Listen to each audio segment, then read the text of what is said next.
ఇంత అన్యాయంగా, ఇంత అమానవీయంగా, ఇంత సంస్కారహీనంగా, ఇంత చండాలమైన ప్రవర్తన ఈ ప్రభుత్వానికి ఉంది.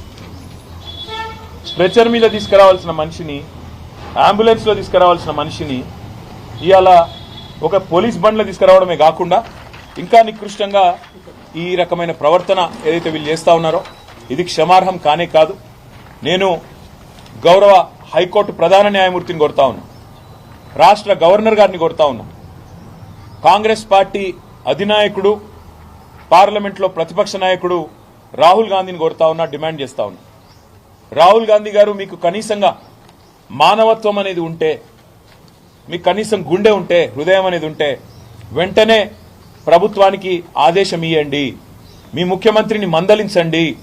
ఆయనేమో జైపూర్లో విందులు వినోదాల్లో అక్కడ హ్యాపీగా ఉన్నాడు, విందులు వినోదాలు చేసుకుంటూ జల్సాలు చేస్తున్నాడు మీ ముఖ్యమంత్రి. ఇక్కడేమో కేవలం తమ భూమి ప్రభుత్వం డిమాండ్ చేసిన విధంగా మేము ఇయ్యము అని చెప్పిన పాపానికి గిరిజన రైతులు జైళ్లలో ఉన్నారు, ఈ రకంగా చచ్చిపోయే పరిస్థితిలో ఉన్నారు. ఇది మంచిదా? రాహుల్ గాంధీ చెప్పాలని కోరుతా ఉన్నా.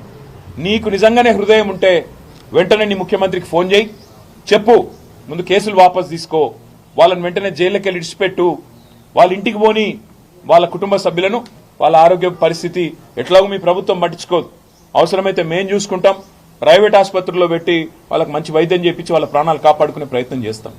ఇది మంచిది కాదు. ఇంత అహంకారం, ఇంత తెంపరితనం, మేమేందో రాజులము రారాజులము, మా మాట నేను నడవాలే, ఇది మా కొడంగల్ సామ్రాజ్యంలో తిరుపతి రెడ్డి రేవంత్ రెడ్డి సామ్రాజ్యంలో ఇంకోవాళ్ళు రావద్దు అన్నట్టుగా ఈ రకంగా వ్యవహరించడం మంచిది కాదు.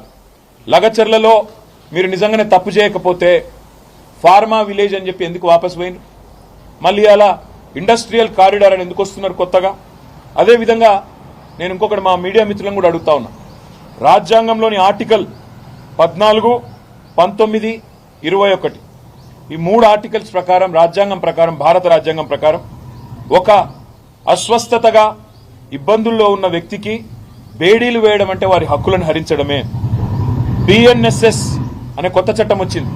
ఆ కొత్త చట్టం ప్రకారం కేవలం తీవ్రవాదులకు మాత్రమే, క్రూరమైన నేరస్తులకు మాత్రమే బేడీలు వేయాలన్న నిబంధనలు ఉన్నాయి తప్ప ఇవాళ రైతు బిడ్డలకు, రైతులకు, గిరిజన రైతులకు బేడీలేసిన ఒక అహంకార దుర్మార్గ ముఖ్యమంత్రి రేవంత్ రెడ్డి వైఖరిని ఇవాళ మనందరం కూడా ముక్త కంఠంతో ఖండించాల్సిన అవసరం ఉంది.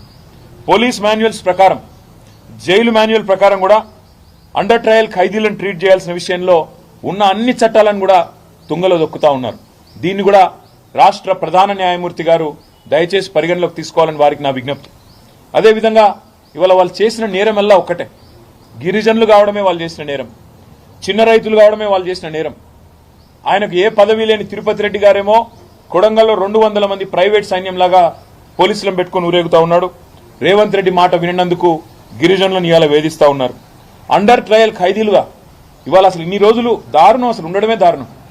వికారాబాద్ కొడంగల్ కోర్టు నుంచి హైదరాబాద్లోని నాంపల్లి కోర్టుకి పేపర్లు ట్రాన్స్ఫర్ చేయకుండా 20 రోజుల పాటు జాప్యం జరగడం వల్ల, ప్రొసీజరల్ డిలే వల్ల ఇవాళ మా నాయకుడు నరేందర్ రెడ్డితో పాటు ఇంతమంది 20 రోజుల పాటు ఉత్త పుణ్యానికి జైళ్లలో మగ్గుతా ఉన్నారు. అందుకే ముఖ్యమంత్రి ఆదేశాలు, ముఖ్యమంత్రి యొక్క ఉద్దేశపూర్వకమైన ఎజెండానే దీని వెనకాల మాకు కనబడతా ఉంది.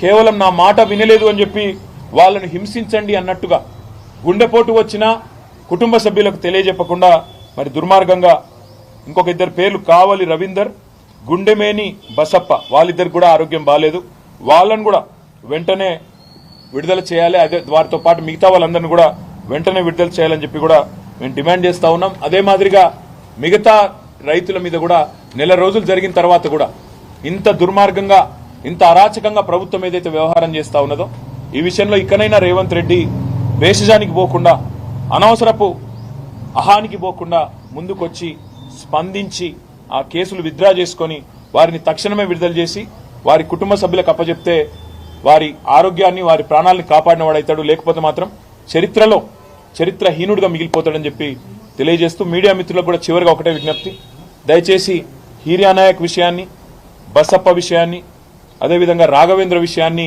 మా నాయకుడు పట్నం నరేందర్ రెడ్డి గారి విషయం, ఆరోగ్యం విషయంలో దయచేసి మీరు కూడా ప్రజలకు చెప్పండి. తద్వారా ప్రభుత్వం మీద అదేవిధంగా న్యాయ వ్యవస్థ మీద కూడా మరి వారికి సరైన సమాచారం పోవడానికి కూడా అవకాశం ఉంటుంది.